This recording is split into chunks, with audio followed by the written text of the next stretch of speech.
Chapter 9. Accumulation of capital and impoverishment of the proletariat. Production and reproduction. If it is to live and develop, society must produce material wealth. Cannot stop producing as it cannot stop consuming. From day to day and year to year people consume bread, meat and other foodstuffs, and wear out clothes and footwear, but at the same time fresh masses of bread, meat, cloth, footwear and other products are being produced by human labor.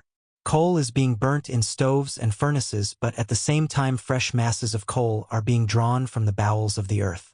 Machine tools gradually wear out, locomotives sooner or later become decrepit, but fresh machine tools are being built in the factories and fresh locomotives are being made. Under any system of social relations, the process production must continually be renewed. This continued renewal and ceaseless repetition of the production process is reproduction. When viewed, therefore, as a connected whole, and as flowing on with incessant renewal, every social process of production is at the same time a process of reproduction. Marx, Capital, Kerr edition, Vol. 1, page 620. Whatever the conditions of production are, so also are the conditions of reproduction. If production is capitalist in form, then reproduction takes this form too. The process of reproduction consists not only in people making ever fresh masses of products in place of, and in excess of, those consumed, but also in the fact that the corresponding production relations in society are constantly being renewed. Two types of reproduction must be distinguished: simple and extended. Simple reproduction means repetition of the production process on the same scale as before, the newly produced products merely replacing the means of production and consumer goods which have been expended. Extended reproduction means repetition of the production process on an enlarged scale, when society does not merely replace the material wealth which has been consumed but also produces additional means of production and consumer goods over and above this. Before the rise of capitalism, the productive forces developed very slowly. The dimensions of social production changed little from year to year and from decade to decade. Under capitalism, the former scarcely moving, stagnant state of social production gave place to a much more rapid development of productive forces. Typical of the capitalist mode of production is extended reproduction, which is interrupted by economic crises, when production falls off. Capitalist simple reproduction. Under capitalist simple reproduction, the production process is renewed without change of volume, the surplus value being spent entirely on personal consumption by the capitalists. An examination even of simple reproduction enables one to look more closely into some of the essential features of capitalism. In the process of capitalist reproduction, it is not only the products of labor that are incessantly being renewed, but also the relations of capitalist exploitation. On the one hand, in the course of reproduction, wealth is constantly being created. This belongs to the capitalist and he uses it to appropriate surplus value. At the expiration of each production process, the employer appears, again and again, as the owner of capital, which enables him to enrich himself by exploiting workers. On the other hand, the worker constantly emerges from the production process as a propertyless proletarian and is therefore obliged, if he is not to die of hunger, again and again to sell his labor power to the capitalist. Reproduction of hired labor power always remains a necessary condition for the reproduction of capital. Capitalist production, therefore, of itself reproduces the separation between labor power and the means of labor. It thereby reproduces and perpetuates the condition for exploiting the worker. It incessantly forces him to sell his labor power in order to live, and enables the capitalist to purchase labor power in order that he may enrich himself. Marx, Capital, Kerr edition, Vol. 1, page 623. Thus, the fundamental relationship of capitalism is continually renewed in the process of production, the capitalist on the one hand and the wage worker on the other. Even before he sells his labor power to one employer or another, the worker already belongs to the combination of capitalists, i.e., to the class of capitalists as a whole. When the proletarian changes his place of work, he only exchanges one exploiter for another. The worker is chained for life to the chariot of capital. If we examine a single process of production, it seems at first sight as though the capitalist, when he buys labor power, is advancing money to the worker from his own funds, since at the time when he pays the worker his wages, the capitalist may not yet have had time to sell the commodity which the worker has produced in the period for which he is paid, a month, say. But if we take the buying and selling of labor power, not in isolation but as an element of reproduction, as a continually repeated relationship, then the true character of this transaction is revealed. First of all, while the worker's labor is creating new value, including surplus value, in this period the product turned out by the worker in the preceding period is being realized on the market and transformed into money. Hence, it is clear that the capitalist pays the worker his wages not out of his own pocket but out of the value which the worker's labor has created in the preceding period of production, e.g., during the previous month. To use Marx's expression, the capitalist class acts on the time-honored principle of the conqueror. It buys commodities from the conquered with their own money, of which it has robbed them. Secondly, unlike what happens with other commodities, labor power is paid for by the capitalist only after the worker has performed a certain amount of labor. So it turns out that it is not the capitalist who makes an advance to the proletarian, but, on the contrary, it is the proletarian who makes an advance to the capitalist. For this reason employers endeavor to pay wages at as long intervals as possible, so prolonging the time during which they are receiving free credit from the workers. The capitalist is continually supplying the workers, in the form of wages, with money for purchasing the means of subsistence, i.e., with a certain part of the product which the worker's labor has created and which has been appropriated by the exploiters. This money the workers no less regularly give back to the capitalists, receiving in exchange for it the means of subsistence which the working class itself has produced. An examination of capitalist relations in the course of reproduction reveals not only the real source of wages but also the real source of all capital.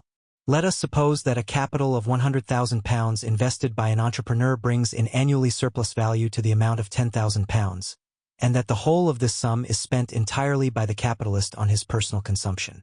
If the entrepreneur did not appropriate the worker's unpaid labor, his capital would be completely exhausted after 10 years had elapsed.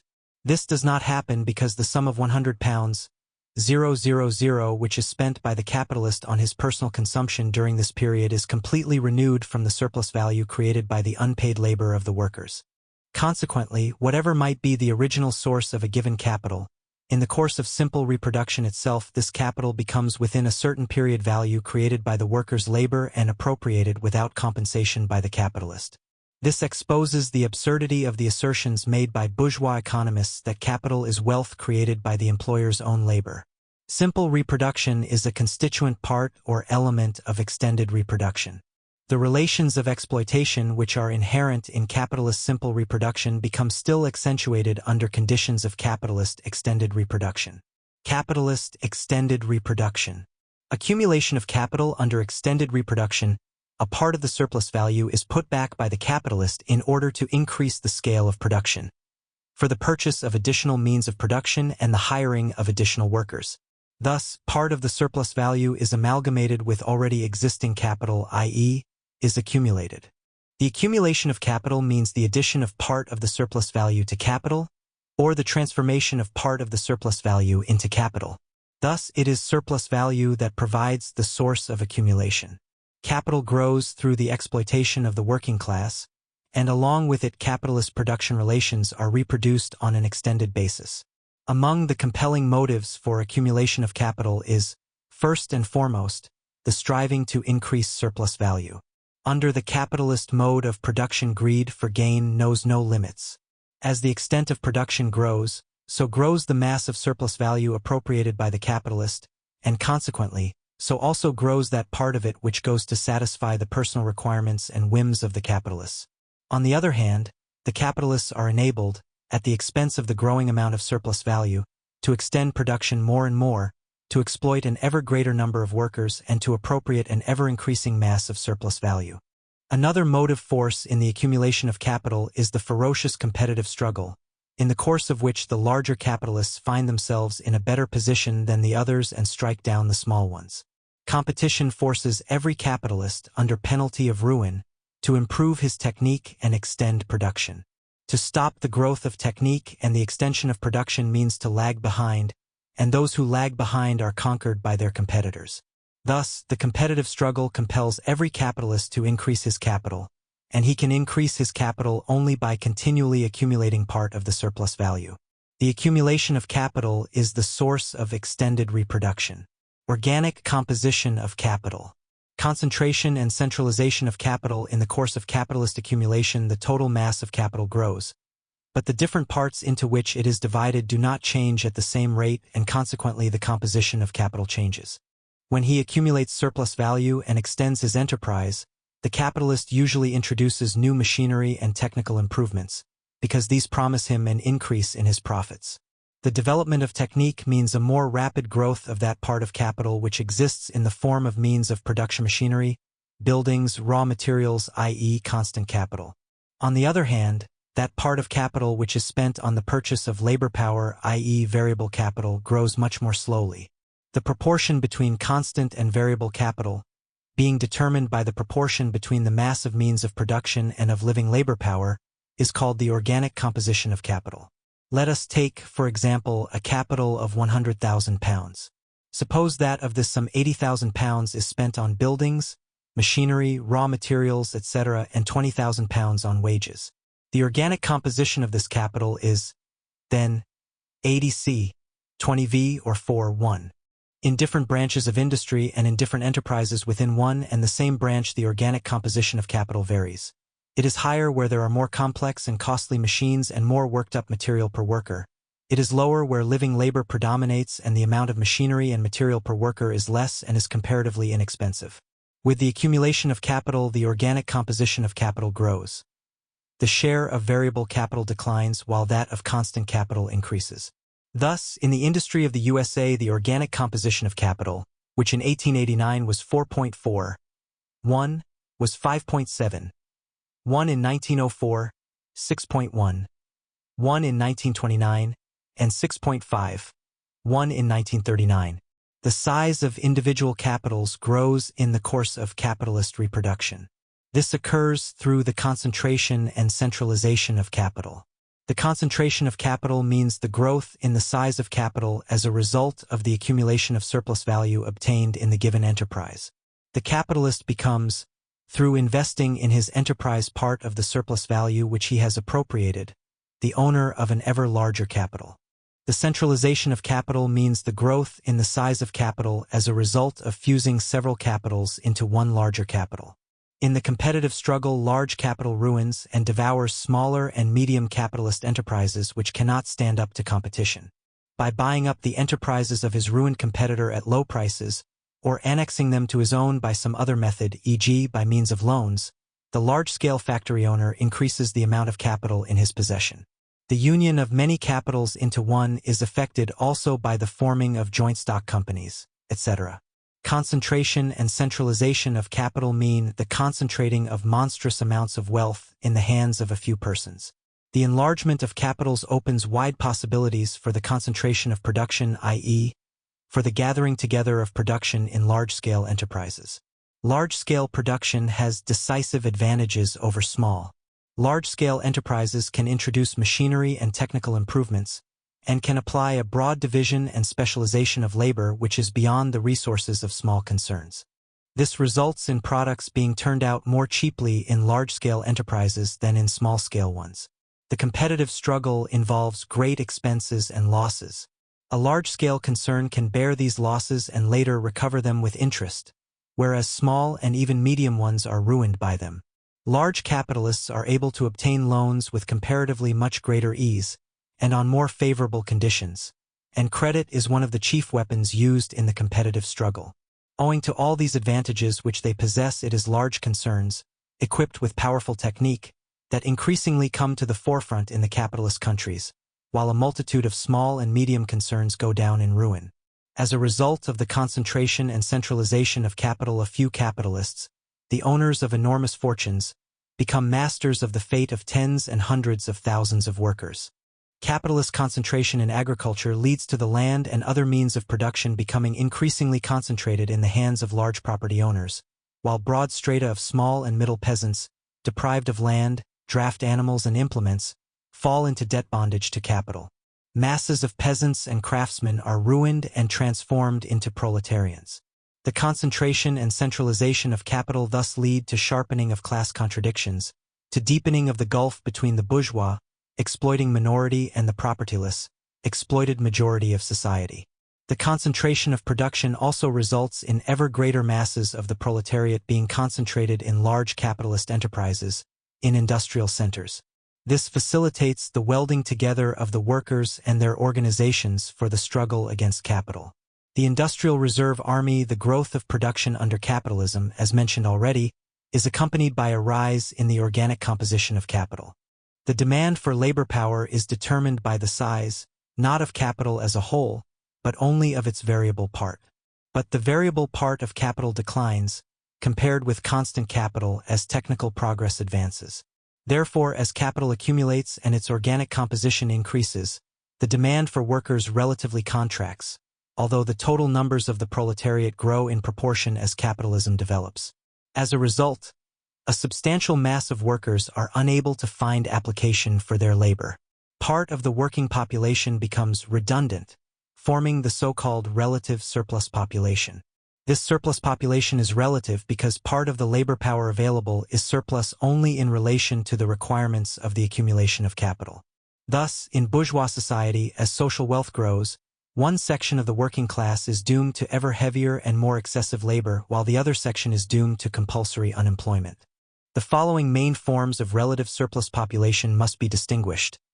The fluctuating surplus population is made up of workers who lose their jobs for a certain period as a result of a contraction of production, introduction of new machinery, or the closing down of enterprises.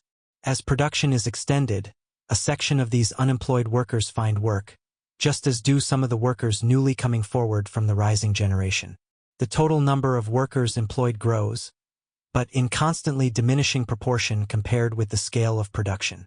The latent surplus population consists of ruined small producers, predominantly poor peasants and land workers, who are employed in agriculture during only a small part of the year, cannot find application for their labor in industry and drag out a miserable existence in the countryside, living from hand to mouth somehow or other. In contrast to what happens in industry, in agriculture the growth of technique leads to the demand for labor declining absolutely. The stagnant surplus population is formed by these numerous groups of people who have lost regular work, are employed extremely irregularly, and are paid a great deal less than the usual rate of wages. These consist of the extensive strata of the working people employed in capitalist domestic industry and also those living by casual day-to-day work. Finally, the lowest stratum of relative surplus population is constituted by people who have been pushed out of productive life over a long period, without any hope of recovering their position, and live by casual earnings. A section of these people get their living by begging. Workers squeezed out of production constitute the Industrial Reserve Army, the army of unemployed. This army is a necessary appendage of capitalist economy, without which it can neither exist nor develop. In periods of industrial boom, when a rapid extension of production is required, there is a sufficient number of unemployed at the disposal of the employers. As a result of the extension of production, unemployment is temporarily reduced. But later a crisis of overproduction occurs, and once again considerable masses of workers are thrown onto the street to reinforce the reserve army of the unemployed. The existence of the Industrial Reserve Army enables the capitalists to intensify their exploitation of the workers. Unemployed workers have to accept the most onerous conditions of work. The presence of unemployment creates an unstable situation for the employed workers and sharply reduces the standard of life of the working class as a whole. That is why the capitalists are not interested in abolishing the Industrial Reserve Army, which exercises pressure on the labor market and ensures them a supply of cheap labor power. As the capitalist mode of production develops, the army of unemployed, which declines in periods of boom and grows in periods of crisis, on the whole increases. In Britain, the percentage of unemployed among members of trade unions was, in 1853 to 1.7%, in 1880 to 5.5%, in 1908 to 7.8%, in 1921 to 16.6%. In the USA, according to official figures, the percentage of unemployed in the working class as a whole was, in 1890 to 5.1%, in 1900 to 10%, in 1915 to 15.5%, in 1921 to 23.1%. In Germany, the percentage of trade unionists out of work grew from 0.2% in 1887 to 2% in 1900 and 18% in 1926. The volume of the relative surplus population is enormous in the countries of the colonial and semi-colonial East. As capitalism develops, partial unemployment, under which a worker is employed in production for only part of the day or only part of the working week, assumes bigger and bigger proportions. Unemployment is a real scourge to the working class. The worker can only live by selling his labor power. Workers dismissed from the factories face starvation. Often the unemployed have to go without shelter because they have not the means to pay for a night's lodging. Thus, the bourgeoisie shows itself unable to guarantee the wage slaves of capital a slave standard of living. Bourgeois economists try to justify the existence of unemployment under capitalism by references to eternal laws of nature. This was the aim served by the pseudoscientific fabrications of Malthus, a reactionary British economist who flourished at the end of the 18th century and the beginning of the 19th century. According to the law of population, invented by Malthus, the population, from the very beginning of human society has increased in geometrical progression, as 1, 2, 4, 8, etc. But the means of subsistence, owing to the limitations of natural resources, have grown only in arithmetical progression, as 1, 2, 3, 4, etc. This, said Malthus, was the fundamental cause of the existence of surplus population and of starvation and want among the masses of the people. The proletariat, in Malthus's opinion, can free itself from poverty and hunger not by abolishing the capitalist system but by abstaining from marriage and artificially restricting childbearing. Malthus considered wars and epidemics beneficial, since they cut down the working population. The theory of Malthus is profoundly reactionary. It is a means whereby the bourgeoisie justifies the incurable taints of capitalism. Malthus's fabrications have nothing in common with reality. The mighty technique which mankind has at its disposal is capable of increasing the amount of means of life at rates which cannot be overtaken by even the fastest growth of population, but this is prevented by the capitalist system, which is the real cause of the poverty of the masses. Marx discovered the capitalist law of population, which is that in bourgeois society the accumulation of capital leads to a section of the workers inevitably becoming relatively surplus and being thrust out of employment and doomed to suffer poverty and want. The capitalist law of population is engendered by the production relations of bourgeois society.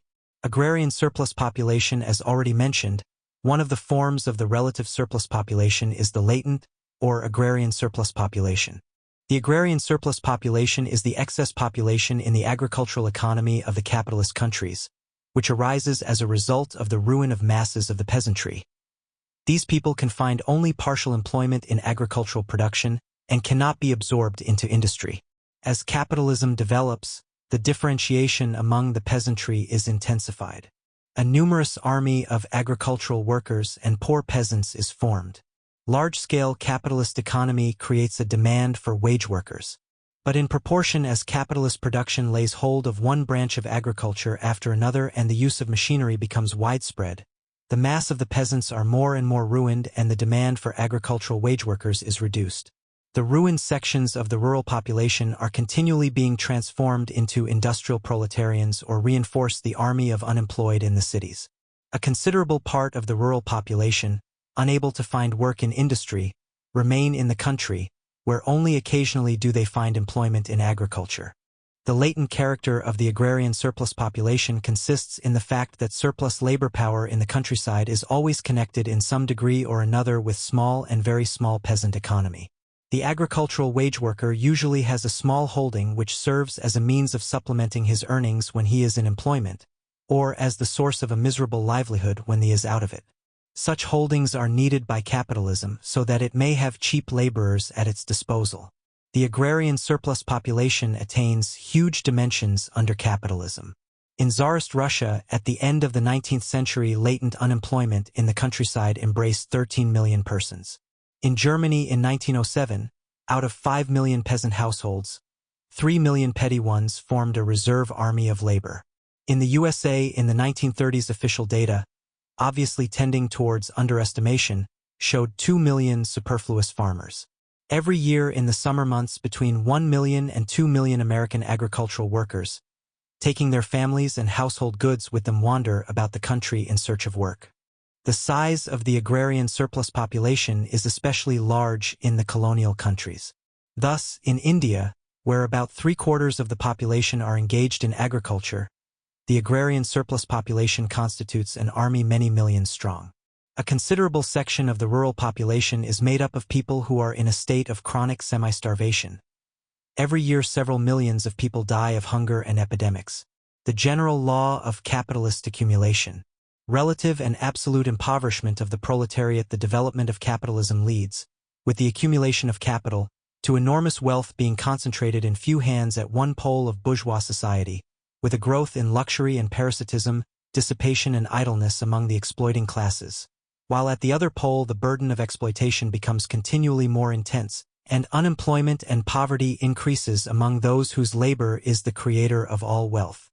The greater the social wealth, the functioning capital, the extent and energy of its growth, and therefore also the absolute mass of the proletariat and the productiveness of its labor, the greater is the industrial reserve army. The relative mass of the industrial reserve army increases therefore with the potential energy of wealth. But the greater this reserve army in proportion to the active labor army, the greater is the mass of a consolidated surplus population whose misery is in inverse ratio to its torment of labor. This is the absolute general law of capitalist accumulation. Marx, Capital, Kerr edition, Vol. 1, page 707. The general law of capitalist accumulation gives concrete expression to the operation of the basic economic law of capitalism, the law of surplus value. The striving to increase surplus value leads to an accumulation of wealth in the hands of the exploiting classes and to the growth of impoverishment and degradation of the propertyless classes. As capitalism develops, a process of relative and absolute impoverishment of the proletariat takes place. Relative impoverishment of the proletariat means that in bourgeois society the working class's share of the total national income steadily decreases, while at the same time the share 0-1 the exploiting classes steadily grows. Notwithstanding the absolute growth of social wealth, the relative weight of the incomes received by the working class sharply declines. Workers' wages in American industry, shown as a percentage of capitalist profits, were in 1889 to 70%, in 1918 to 61%, in 1929 to 47%, and in 1939 to 45%. In Tsarist Russia, the total amount of nominal wages grew by nearly 80% between 1900 and 1913 as a result of the increase in the number of industrial workers, real wages falling the while, but the profits of the industrialists grew more than threefold. According to bourgeois economists' figures, in the USA in the 1920s 1% of the property owners possessed 59% of all the wealth, while the poorest sections, which made up 87% of the population, owned only 8% of the national wealth. In 1920-1, the largest property owners of Britain, who made up less than 2% of the total number of property owners, concentrated 64% of all the country's national wealth in their hands, while 76% of the population possessed only 7.6% of it. Absolute impoverishment of the proletariat means the direct lowering of its standard of living. The worker is impoverished absolutely, i.e., becomes directly poorer than before, is forced to live worse, to eat more meagerly, to go without food for longer periods, to be cooped up in cellars and garrets.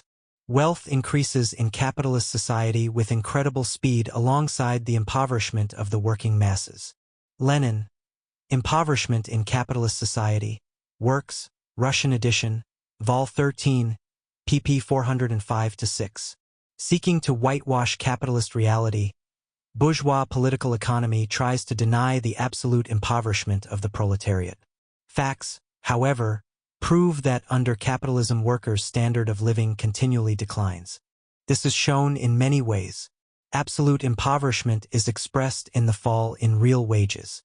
As mentioned above, the increase in the prices of articles of mass consumption, the rise in rents and the growth of taxes cause the real wages of the workers to fall. Absolute impoverishment of the proletariat is expressed in the increase in the amount of unemployment and in its duration. Absolute impoverishment of the proletariat is expressed in the growth in the intensity of labor and deterioration of working conditions, which lead to the worker aging rapidly, losing his capacity for work and becoming disabled. In connection with the growth in the intensity of labor and the absence of needful measures for ensuring safety at work, an increase takes place in the number of accidents and injuries at work. Absolute impoverishment of the proletariat is shown in the acute deterioration in the nutrition and housing conditions of the working people, which results in the undermining of their health, an increase in the death rate and a reduction in the expectation of life among the working class people. In the coal industry of the USA between 1878 and 1914, the number of accidents at work entailing fatal consequences increased by 71.5%. In the course of 1952 alone, about 15,000 persons were killed and over 2 million injured in the USA in the course of their employment. In the British coal industry before the war, 1 miner in every 6 was every year the victim of an accident, but for 1949 to 53 the figure was 1 miner in every 3. According to the official data provided by the housing census, about 40% of all dwelling houses in the USA fail to come up to the minimum standards of sanitation and safety. The mortality rate among the working-class population is much higher than that amongst the ruling classes. Infant mortality in the slums of Detroit is 6 times greater than the average for the USA. The standard of living of the proletariat is particularly low in the colonial countries, where extreme poverty and the extraordinarily high mortality among the workers as a result of their exhausting labor and chronic hunger take on a mass character. The living standard of the poorest peasantry under capitalism is not higher but often even lower than that of the wage workers. In capitalist society there takes place not only the absolute and relative impoverishment of the proletariat but also the ruin and impoverishment of the basic masses of the peasantry. In Tsarist Russia there were several tens of millions of starving rural poor. According to the data of American censuses, during recent decades about 2/3 of the farm population of the USA, as a rule, has lacked the minimum needed for subsistence. For this reason, the vital interests of the peasants themselves impel the latter to join forces with the working class. The path of development of capitalism is one of impoverishment and semi-starvation for the great majority of the working people. Under the bourgeois order, the growth in the productive forces brings the working class not an easing of their position but increased poverty and privations. At the same time, the struggle of the working class against the bourgeoisie to overthrow the yoke of capital develops, and its consciousness and degree of organization grows. The mass of the peasantry are increasingly drawn into this struggle. The basic contradiction of the capitalist mode of production in proportion as capitalism develops, it links together the labor of multitudes of people ever more closely. The social division of labor increases. Separate, more or less independent branches of industry are transformed into a whole series of mutually connected and interdependent branches. The economic connections between separate enterprises, districts, and entire countries grow to an enormous extent. Capitalism creates large-scale production both in industry and in agriculture. The development of the productive forces engenders such instruments and methods of production that they demand the joint labor of many hundreds and thousands of workers. Production becomes continually more concentrated. In this way, capitalist socialization of labor and of production takes place. This growing socialization of labor occurs, however, in the interests of a few private entrepreneurs who strive to increase their own profits. The product of the social labor of millions of people becomes the private property of the capitalists. Consequently, a profound contradiction is inherent in the capitalist system. Production is a social matter, whereas the ownership of the means of production remains private, capitalistic, and so is incompatible with the social character of production. The contradiction between the social character of production and the private, capitalist form of appropriation of the results of production is the basic contradiction of the capitalist mode of production, and becomes continually more acute as capitalism develops. This contradiction is expressed in the intensified anarchy of capitalist production, in the growth of class antagonisms between the proletariat and the working masses as a whole on the one hand, and the bourgeoisie on the other. Brief conclusions. 1. Reproduction is the continual renewal and ceaseless repetition of the production process. Simple reproduction means renewal of production on an unchanged scale. Extended reproduction means renewal of production on an enlarged scale. Typical of capitalism is extended reproduction, interrupted by periodical economic crises, when production declines. Capitalist extended reproduction means continual renewal and deepening of the relations of exploitation. 2. Extended reproduction under capitalism presupposes accumulation of capital. Accumulation of capital means the fusion of part of surplus value with capital, or the transformation of part of surplus value into capital.